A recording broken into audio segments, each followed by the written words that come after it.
If you're a regular on the 50,000-watt front porch listening to Bud Hedinger Live, our show on the radio every morning from 6 until 9, you know that I'm about as tough as a law and order guy as you are going to find. You know, I want the bad guys caught. I want them tried. I want them convicted. I want them locked up most of the time for the maximum time the law permits. This is why I think I surprised a lot of you this morning when I called for leniency for Gyrocopter Man.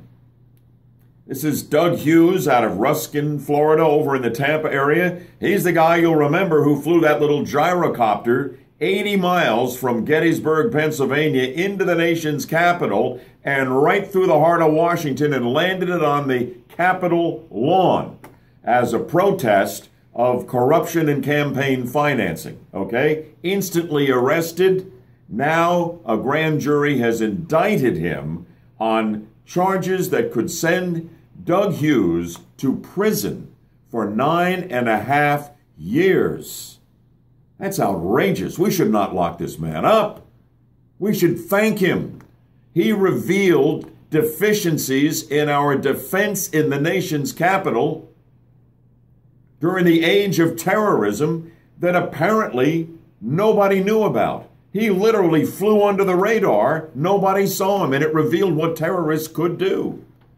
And so now, hopefully, they're patching up the holes in the security in Washington, D.C., and they can thank Doug Hughes for that.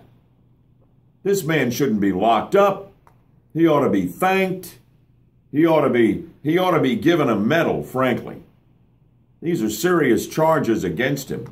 But in this situation, I'm hoping, and they're going to have a jury trial, I'm sure, on this, that a jury of his peers will finally decide that prison time is a little over the top for this guy. There was no property damage. Nobody was injured. There was no criminal intent whatsoever. Yes, he did break the laws, maybe a little bit of time behind bars, maybe some kind of a fine, community service, or whatever, and call it a day. I'm backing Gyrocopter Man on this one. That's what I think. What do you think? Join me next time here on Bud Hedinger Live, Monday through Friday, 6 to 9 on the 50,000-watt front porch. My take, your calls.